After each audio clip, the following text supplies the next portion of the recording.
hello guys, on termina for indu mon yettode mon on biyam yo ngone jam. C'est votre sister Salah Dabou Lobali. En do émission meɗen Njulu Dable Aspi hande gaddo to yembol wadi sesi ndanan goto qui a du flow stylé et tout. Mais avant que me présenter, en jahan jem be suhabi tawi habi ngandi rap pulaar to habi ngura pulaar et tout. Comment top ma? Ça va boy? Ça va bien. Seli. Dégguma Pël. Anta pulaar? Déedéet. Ah jahan boy. Ça va? Ça va. Aseli. Anan pulaar? Oui. Wadi Aseli. Ndaw. Boy ana yahan boy quoi. Ça va? Ça va bien. Aseli. Déedéet. Anta pulaar? Duga Pël. Pourquoi nan pulaar? Sénégalais la. Sénégalais kay fot nan pulaar? Non. Non mooy loolu yow fo anta pulaar wala ko njaxaaj. Ça va? Ça va bien. Aseli. Jàmm la. Anan pulaar? Ana.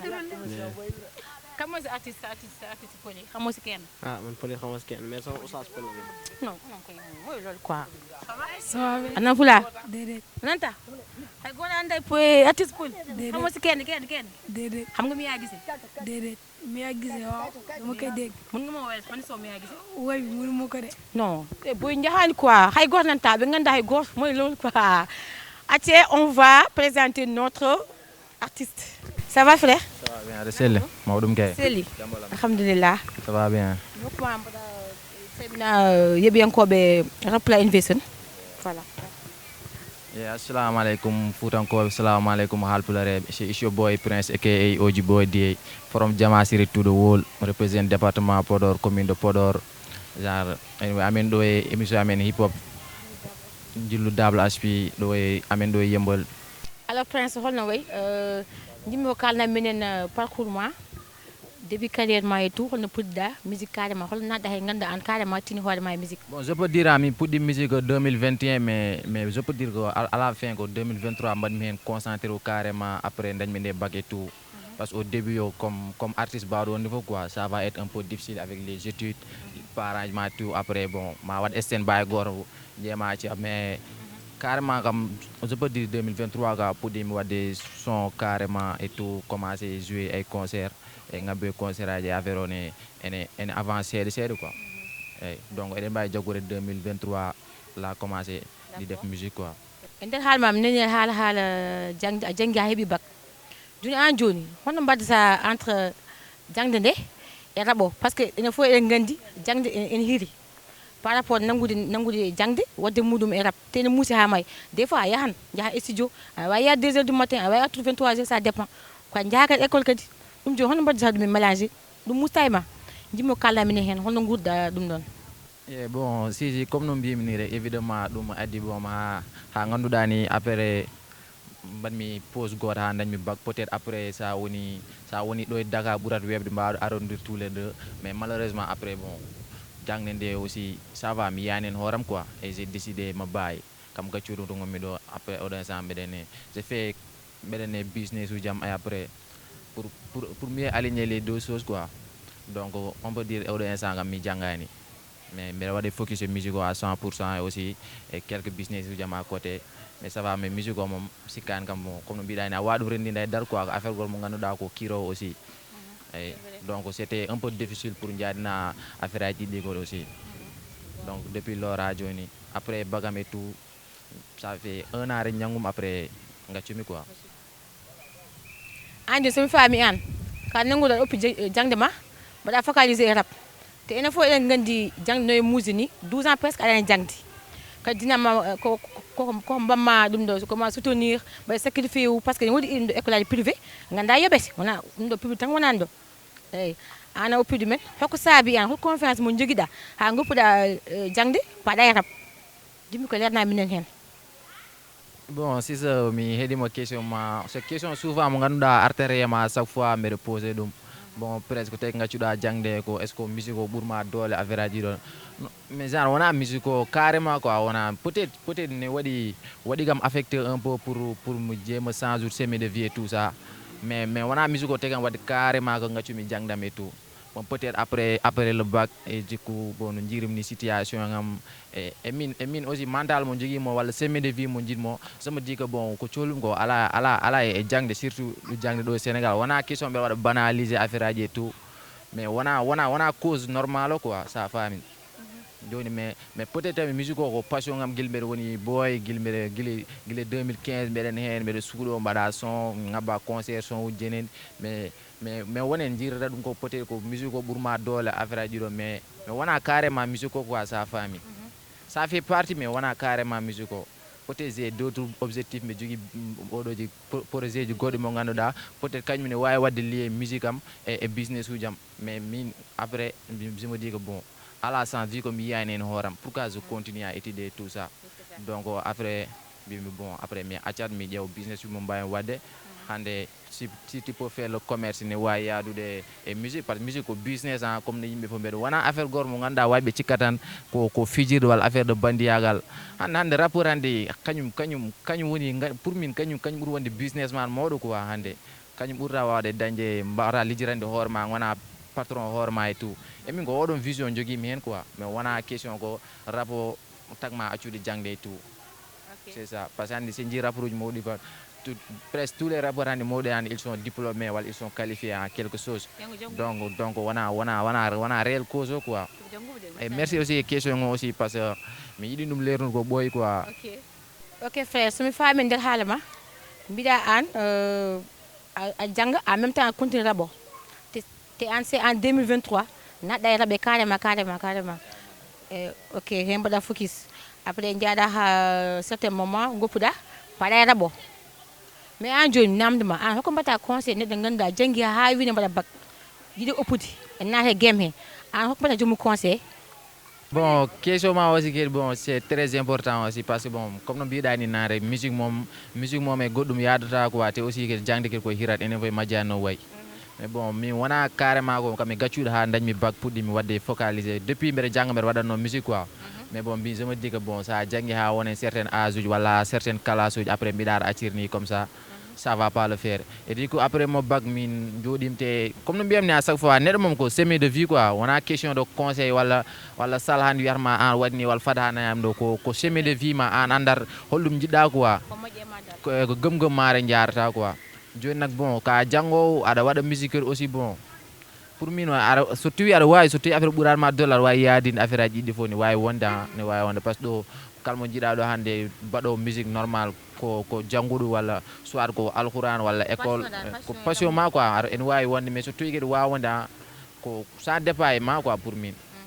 ok bro ça se voit que tu es intelligent et tout machallah joni an depuis début carrière ma depuis 2023 naɗɗa e musique no carrément guinden ha joni a yaltini des projets walla single walla ko way noon si depuis 2023 guel mbaɗmi combat kam après bon j'ai fait mi yaltini projet goto et pas mal de single chaque mois walla chaque 2 mois et tout ça on a aussi fait quelques concerts et tout des fois que aussi t'es invité bon ça va pour l'instant mo amen hen quoi ouais et d'ailleurs bon projet ma yaltu d'ici 2 semaines ok bon mi faami ko allah o ɗo joni an genre actuellement aɗane projet qui est en cours d'ici 15 jours ma yaltu inchallah wa mi ñaganma hen yo Allah yaltini men dow jaam a wawi wadde min hen un petit résumé sur ton projet bon depuis peut-être 3 mois hande amen jooɓe projet goto genre ko EP quoi ko EP de 5 sons projet o wiyete que The Rookie EP de 5 sons ya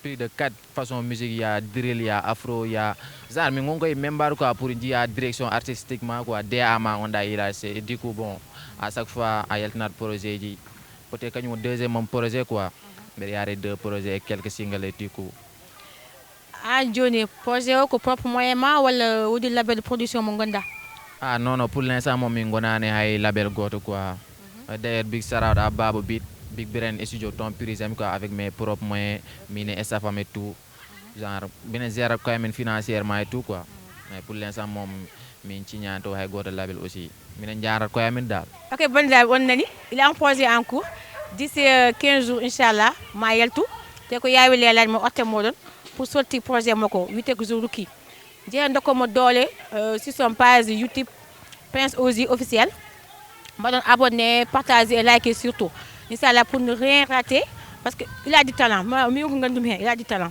sans plus tarder yim ngarte mako frère an on ko nganda min dina poser mi posani min jeddi wala an hakkiltimani hoko jida haalde wat lancer un message par rapport à rap pularo Yeah, si, comme no wirini rek, allez les gars, allez donner de la force sur YouTube, TikTok, Instagram. Projet on est d'ici un peu de temps.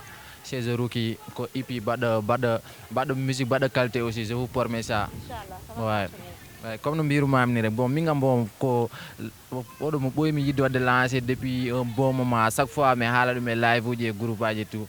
Rapular problème gor min jogi affaire manam ala innovation quoi comme no mbirton ala initiative uji Ala balla, ala genre balla ouais surtout. ouais ala ayira mo ganda hande il pose des cyphers wala des compilations tout ça à part DJ Iba men tak à chaque fois minen boji fo minen nouvelle génération non bon ene hande woodi si ene woodi par ce que ya on nouveau ganduɗa on ko jeune amone ɗum noon woodi lancé on cypher ça fait même pas un mois. waaw oui mais arande hande hip hop pulaar hande sa eɗan hande rap wolof hande sa ƴeewi en côté yaani waɗi wonɓe mbuur wonɓe waɗoɓe représente wonɓe oga côté ne mbaɗa représente Thiès rap Dakar et tout ça mais hande rap pulaar hande y a plus de 500 jeunes artistes hande booƴe minen fof aɓe jogui talent wona min goto aɓe mbayno leydi hande talent o ne yaaji quoi mais hande a wawa waɗi focaliser plus de 500 rappeurs walla 400 nouvelle génération mais chaque année les mêmes ten jira ɗo hande rap pulaar ƴewan depuis 10 ans hande depuis 10 ans Parce que yimɓe nanggutirani tagi ɗum. ouais depuis 10 ans hande go Ok, d'ailleurs ça mbaɗa lancé un message par rapport à ɗum ɗon Rapula Innovation waɗi organisé un cypher talent Dable SP ganduɗa ko waɗi regrouper les zones talent holli talent uji muɗum déjà qui est en cours d'ici inchallah tabaski ma yaltu te d'ailleurs ça inchallah ma continue juste pour ganduɗa wallude les zones talent ɗum tan min gonirɗo henna goɗɗum ala frère jaafoɗa ko coupemami ko. Bon, comme bida mom c'est quelque chose de bien quoi. Comme no birmam ni re hande mom c'est daña plus de 5 iba men wala 5 Rapular Innovation. Re pour mi ma game o haysa sans ani ma wada évolution quoi côté goto. Parce que min biam à chaque fois hande Rapular wa joda hande depuis 10 ans wala 15 ans hande à chaque fois advice authentique Dego les mêmes têtes à chaque fois alors que talent o nendo quoi talent o nendo te affaire talent yaltina ɗum ko mbaɗa batelaji sayfoji compilation ngaji rabo waɗa communauté et tout quoi minen ko ɗum min cohli wona goɗɗum quoi par ce que boji eɓe jogui talent ne wayne leydi sa naati hande TikTok hande boy mo jiiɗa fof cikira kañum ɓuuri wadde aaye goɗɗo e donc wadde affaire o ko ɗum quoi on message goto ɗum wadde lancé gaare jagge affaire mon ko leñol pulagu affaire o to yaari yesso ko enen fof wona rap pula innovation wona iba men wona prince wona hay goto ko pour enen fof quoi eyyi je profite aussi de lancer comme no mbirmonire projet o nen ara ko projet baɗo dope projet y a plein de façons musicales et tout ok restez branchés la famille.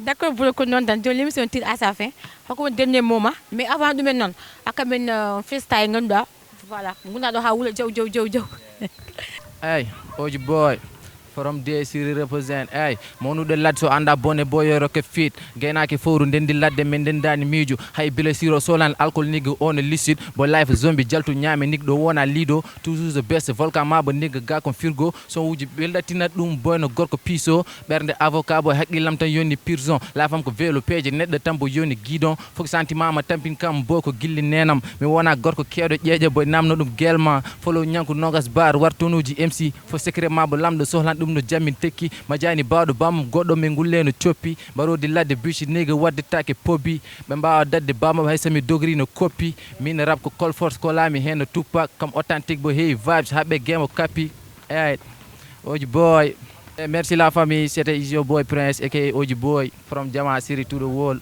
bon mi waɗa remercier avant tout waɗa remercier Sister Sala joɗiɗo ɗo e wa Rapular Innovation ko affaire innovation mo ganduɗa bon c'est très important pour minen artiste aji walla men côté goto quoi côté visibilité aussi et aussi waɗa remercier staff am tout ménagère am Dabakh Aziz et la famille wa Favela gang calminama no fewi. Ok bandiraɓe l'émission tire à sa fin julli hande ɗo adno e Yeumbeul wadde accueillir artiste qui a du talent machallah une très belle voix Prince jeehe dokkomo doole comme no mbirnomi nanni compte mo YouTube Prince Ozy mbaɗa abonné partager liker surtout mbaɗa activer aussi cloche de notification so ɗum ɓenni aussi mbaɗa remercier mo ganduɗa ndeysan ene mbaɗa soutenir depuis le commencement l'émission franchement vos conseils les critiques aussi mi nangan parce que c'est normal merci aussi au fond du cœur ma famille et tout qui m'ont soutenu aussi et merci aussi derrière tout sans oublier aussi mbasan yiddide wadde abonné surtout abonné pour ndokku minen doole moɗon abonné sur chaîne Rapula Innovation YouTube odi partager liker et tout voilà derrière wonton ko Baba Galle mon cameraman voilà merci on jarama peace and love